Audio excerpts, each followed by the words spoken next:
Okay, so let's get right into this one. It's a scientific story that comes with a pretty big twist. We're talking about a clinical trial for an Alzheimer's drug that, well, at first glance, it looked like a total failure. But, and this is a big but, if you dig just a little deeper, it might actually show us a brand new path for fighting this horrible disease.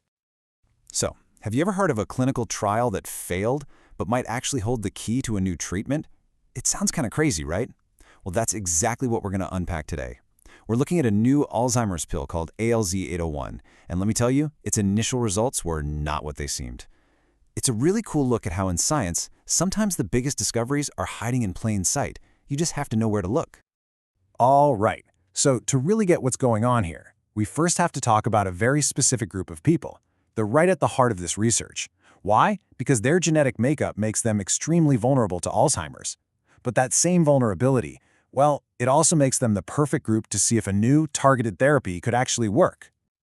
Okay, the technical term for them is APOE4/4 homozygotes. Basically, it means they inherited 2 copies of a specific gene, the APOE4 gene, which puts them at a huge risk for Alzheimer's, like 10 to 14 times higher. Now get this group only makes up about 2% of the population, but they account for a whopping 15% of all Alzheimer's cases. They tend to get the disease earlier, it moves faster, so you can see why researchers are so focused on helping them. And that brings us to the trial itself. It's called the Apollo E4 Phase 3 trial. The concept behind it was pretty straightforward but really powerful. They took 325 of these high-risk individuals and gave them this pill, ALZ-801, twice a day.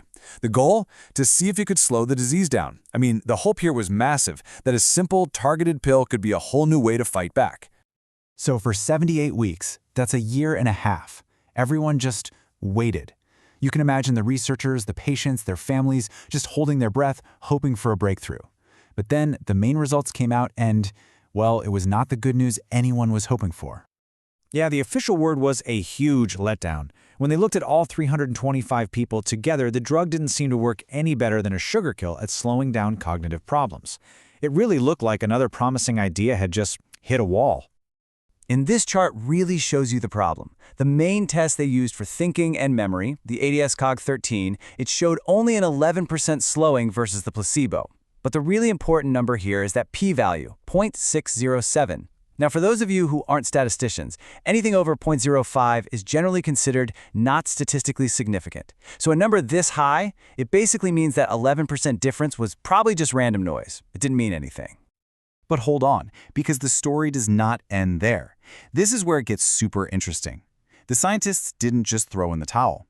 They actually had a plan from the very beginning to slice the data in a different way, to look at it based on how far along the disease was for each person when they started the trial. Now, what they did was split the participants into groups. You had some people with mild dementia, and then you had others who were in an even earlier stage called mild cognitive impairment, or MCI. This is the earliest symptomatic stage where you have some memory issues but can still pretty much go about your day. And this led to a massive question. What if the drug does work, but only if you catch the disease early enough? And boom, here's the twist. When they looked only at the 125 people in that super early MCI stage, the picture totally flipped. Suddenly, the drug showed a 52% slowing of cognitive decline, and this time, it was statistically significant. This was it. This was the glimmer of hope they were looking for, buried inside those disappointing overall results. And it wasn't just on paper. The brain scans backed it all up. In that same early-stage group, the drug actually slowed down the shrinking of the hippocampus by 26%. The hippocampus, as you probably know, is a core memory center in the brain. So we're not just talking about better test scores here, we're talking about a real, measurable physical effect on the brain itself. That's huge. Okay, so finding this hidden success is obviously a very big deal. But what could make this little pill a real game changer is how it's so different from the treatments we have now. It's not just about whether it works, it's about how it works and how much safer and easier it could be. So let's break down that crucial difference. The current treatments, like lecanemab, are what we call monoclonal antibodies. Think of them as a cleanup crew. They're given through an IV at a clinic, and they go into the brain to break down the amyloid plaques that are already there. ALZ-801 is totally different. It's a pill. And instead of being a cleanup crew, it's more like a bodyguard. Its job is to prevent those toxic plaques from forming to begin with.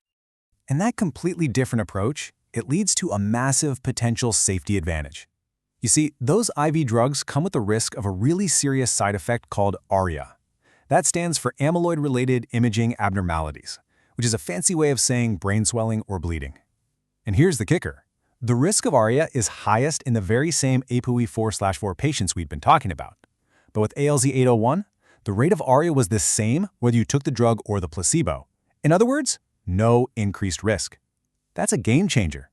And this quote from Jamie Ten-Apple Tyrone Beckroan really hits the nail on the head. She says, "The development of effective and safe treatments to address the unique challenges of APOE4/4 homozygotes is incredibly important." I mean, for people who know they have this genetic double whammy, finding a treatment that actually works without adding a whole new set of scary risks, that would be absolutely life-changing. Okay, so let's pull all this together. What does this mean moving forward? This trial, with its failure that turned into a hidden success, really gives us a whole new roadmap for Alzheimer's research. It changes how we think about tackling this disease. So what should you take away from all this? Well, there are three really big things. First, early intervention is everything. It seems like the key is to get in there at the absolute earliest stage of the disease. Second, a safe oral pill could totally change the game for patients. No more IVs and a much lower risk profile.